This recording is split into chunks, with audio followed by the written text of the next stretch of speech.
gives me great pleasure to get to our second last presentation and panel on the future of cannabis currency.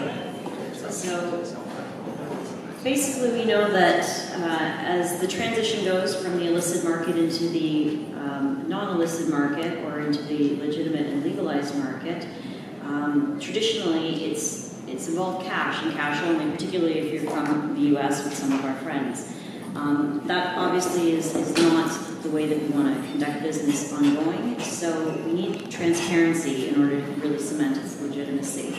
So this panel is going to consider the legitimacy and the currency, as well as a list of other financial trial balloons that are going on in the space. So we're looking at platforms, blockchain, and a few other mechanisms, I believe. Is that right there, Daniel?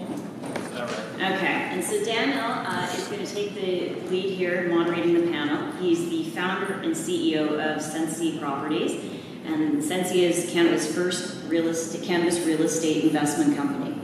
He works with the LPs in order to unlock that capital that's trapped within their assets or within their real estate assets, and also is an advisor within the blockchain sector. So with that, I'm going to turn it over to Daniel to take over the panel and let us know a little bit more about the currency and changing the currency. Perfect. Thank you very much, Samantha. Really appreciate it. Very excited to be here today. I think we have an excellent panel in order to kind of look at two things or intersections of worlds that are very meaningful to me. One being in the cannabis space, and then also having become interested in kind of falling into the blockchain space. As many people will tell you, they kind of fall down a rabbit hole. That happened to me 18 months ago. So it's interesting to look at how these two are intersecting.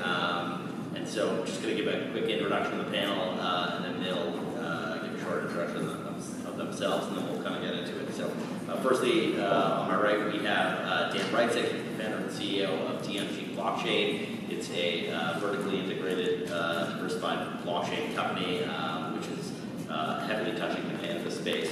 Then I have Meris, Kott, the CEO of Reitzik Capital Corp. She is in some ways a mining magnate and encryption guru. And then to her right, Freitas, who's Canada Limited, a capital markets expert. And then we have Tylor Johnson who's a partner with Panda Solutions, who has a deep background in payment systems and payment solutions, and that kind of brought him into the space. And then we have Hafeez Noorani, who's a repeated tech entrepreneur who has a cannabis technology company. So just quickly, if you guys can give a minute bio or background each, and then we'll kind of jump into it.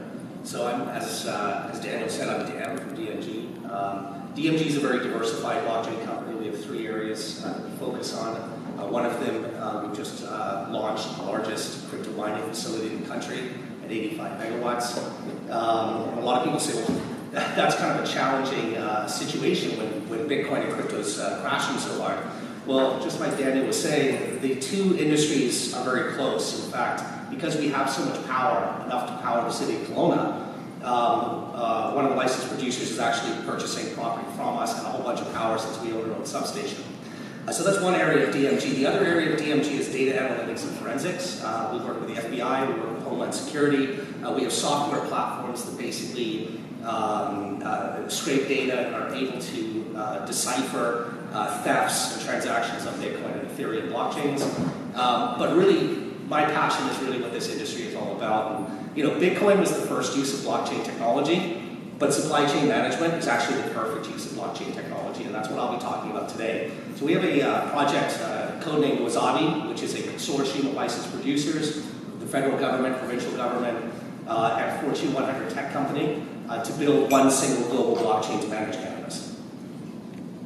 I'm Meris. My experience is in investment banking. I've been in the banking sector for about 30 years, but we always looked at disruptive technologies. We run a cannabis merchant bank based here in Vancouver. We run a debt facility where we provide companies that are already into revenues bridge financing to get them to the next level of their valuation. And we started looking at technology companies only about 6 months ago when some of these companies that claim to be blockchain actually got into the revenue stream. We're looking at 2 right now, one in Israel, one actually based in Seattle. And we're very excited about the space because behind any company, if the technology is faulty, there's going to be an issue. So we think that blockchain should be something that should be incorporated throughout the industry. My name is Amanda. I have 2 advisory brands that are Toronto-based. We work with different cannabis businesses. Many of our clients are from the patient economy, personal growers, and are bringing their products and their companies into the licensed space.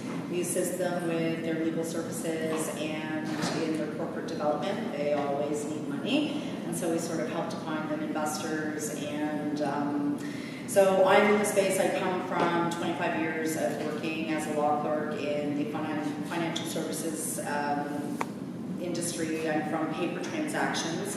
I'm still working like mad with paper transactions to do deals. Most of our clients are millions of dollars and years away from needing blockchain right now as it exists, but within that we have a few outliers that at the very beginning and inception of their companies, as we map out their global footprint, it's worthy of looking at now. And so we sort of are always looking at different blockchain companies in the space and sort of figuring out what we need to do with these early companies. An accounting entry of like who owns what, and that's distributed across the system. I think there's a lot of talk that's been done in the space, particularly about cannabis and blockchain as a solution to the payment challenges, particularly with U.S. dispensaries and U.S. retailers, where they're faced to deal in a cash-only system because they can't be banked in the States. Before kind of diving into that topic, what other? I think there's a lot of talk and one of the criticisms about the blockchain is that it's not solving real problems. And so what real problems do you guys see in the cannabis space that are opportunities for blockchain to solve?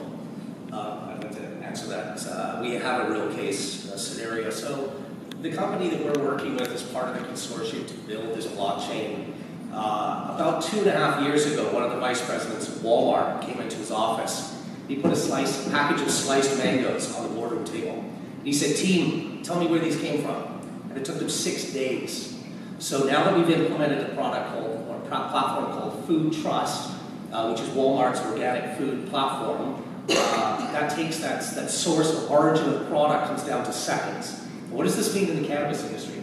This means that if there's a product that is bad, that was just recently one of the Ontario cannabis stores, how long does it take to identify exactly where that came from? How long will it take you to do a recall? Well, if you can do a recall and identify with absolute guaranteed provenance right away along the supply chain of exactly where that gram came from, and you can do it in 2 seconds, the LP is going to lose less money based on the loss of sales. The brand isn't going to take as much of a hit, and consumers are going to be safer. Where blockchain really makes sense in the cannabis space is a few things. One is transparency. So blockchain allows, what we're building is a permission blockchain, which means different groups have access to different data. So Aurora is not going to have access to Canopy's sales data. Health Canada will have access to certain parts. What really makes sense and what we're building is automation. So using blockchain and smart contracts and the fact that at any time, eventually, a consumer will buy a package of cannabis. They will scan that and they can see the origin. They can even see the lab testing certificate. So recall is a huge opportunity. Immutable recall and records is a huge opportunity. So the records can never be changed in blockchain. So if a testing lab gives results, they can never be altered again. So these are the kinds of things that blockchain is so ideally suited for cannabis. I'm just going to say one more thing. People talk about blockchain all day long. Blockchain this, it's going to change the stock markets, it's going to change real estate, it's going to change everything. Eventually, it will, but it's not going to change for decades. And the reason is legacy systems. Blockchain, people confuse blockchain with some really complicated technology. As Daniel was saying, it's literally databases. That's all it is. And it's connected by APIs. So what we're building will actually integrate with every single POS system. It'll integrate with every ERP system. We're not replacing seed to sale. We're simply creating a very simple way for the entire industry to be tracked. What I don't think a lot of people realize right now is in the food trust system and before they grew it, what people didn't realize is when you bought chicken in the United States, it stopped at a distribution network, and that's all you knew where it came from. There was no going back to where the farm is. So I don't think a lot of us realized that when they had a recall just on romaine lettuce a few months ago in the United States last month, nobody knew which place it came from. They only knew the distribution place. So I think we have to go back and realize with the blockchain, you'll know each part of it. I think we all assume right now you know each part. When they started in Colorado with seed to sale, it stopped there because in the United States, we're not connected yet. I think with the blockchain, where I look at it, where we look at it as a bank investing in it's in the global footprinting part of it, where somebody could be growing something in Canada and it goes to the next stage, and then it gets exported, and it goes to the next stage, and to the next stage, and then someone consumes it or someone ingests it, in northern Germany. Without a blockchain solution, it breaks all along the way. So from my point of view, it's a global footprint part that we need to put together. I think that going forward, governments will work with it with their legislation, in order that the blockchain, it's a public blockchain where a lot of people are part of it. But I think for us as a bank, it's the most important part of us understanding how some of our companies can go to the rest of the world. Without this solution, we can't fund companies because it stops. I'll say something just on the operational, from an operational mindset, just because we're here at a cannabis conference. I think on the recall side, as this industry matures, we're going to have to get more and more compliant and very specific with what we're trying to deal with. But from an operational perspective, when we're operating, say, a 100,000 square foot grow facility, rather than having to do a recall on all of our products that left that facility from this time, we can now identify that it came from this room, which is 900 square feet, and that's a huge cost savings for us. And it's a way to control how we're managing our inventory and recalls. I'd like to say something to that. I'd like to separate blockchain and cryptocurrency. I think blockchain as a technology can be utilized in many of the ways that we've talked about. Definitely for seed to sale tracking, definitely for making sure that your logistics are key. But it's when will that system become an application? For me, I think for that system to be applied, it needs to be very user-friendly. It needs to be on a back-end system where the average consumer doesn't even see it happening. It's just there. And the moment you get to that level where the complexities of utilizing blockchain are removed, that's when you can see adaptation into our industry. Because we don't really have a very technically sound industry, and then not everyone's like us that likes toys and gadgets and stuff like that, I'm assuming. But in terms of cryptocurrencies, I mean, technically you could, through Shopify and coin payments, use a cryptocurrency to pay for your cannabis products online if you use a Shopify store. But which cryptocurrency do you use? What's the price going to be today? What's the price going to be tomorrow? There's too much fluctuation on that level. So I'd like to separate cryptocurrency completely and just focus on the blockchain technology as an application right now. Further down the line, when we go from 25,000 cryptocurrencies to maybe 25 cryptocurrencies, then I'll start to pay for cannabis using crypto. Cryptocurrency for a second. I think we hear a lot of talk about crypto solving the payments issue within dispensaries and retail, and for a lot of the transactional needs of these cannabis companies.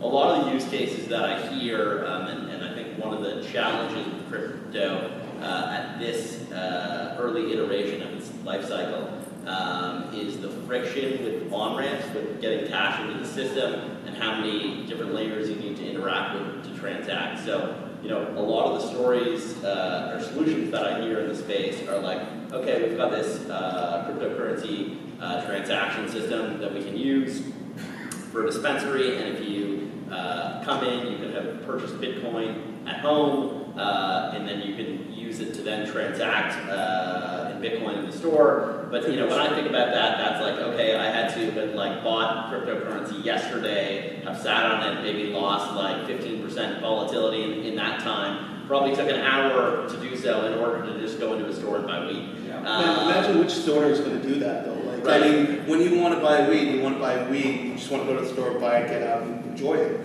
You don't want to plan for this. Yeah, You don't have to so worry like, about it. so what solutions have you seen? Have you seen any solutions with that function within that retail space that make it almost like a frictionless process that could actually solve it, or are we just kind of hoping for something I that's not think there? I see one company like Coin Payments. They have a in-store solution that they're working on, and sort of a payment wallet that will work with if you have a store set up through Shopify. Now you can use Shopify in your in-store platform as well. And theoretically, that could work. And I mean, technically, crypto is already being used for purchasing cannabis. It's called the Silk Road, set by a large amount. But that's the other aspect of it. Like, you know, who's your consumer that's buying with crypto? And when you're going into a store, you're still going to need ID and whatnot. It really comes down to, like in Canada right now, it's the credit card issues and whatnot. Yeah, it could solve that issue.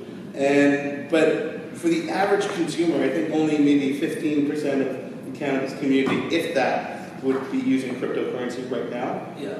The growth is there, though. I'm just going to jump in here because I completely agree with what you're saying. Is if I'm on a bunch of dispensaries or retail locations, and someone comes in and they want to buy something with Bitcoin, and obviously Bitcoin and crypto is something that our company is heavily involved in, but I would be out of my mind to accept that as a payment system because the next, as you said, it's so volatile that and I can't run a business without knowing my exact margins. So I think if there was a crypto that was for transactions from a consumer to a dispensary, then a dispensary to be able to turn that into fiat currency, it would have to be basically a stable coin. It would not be a crypto that you see right now. But, you know, I don't know if that's going to be a problem in a year or two. I mean, we all talk about this payment problem. Crypto's not anonymous, guys.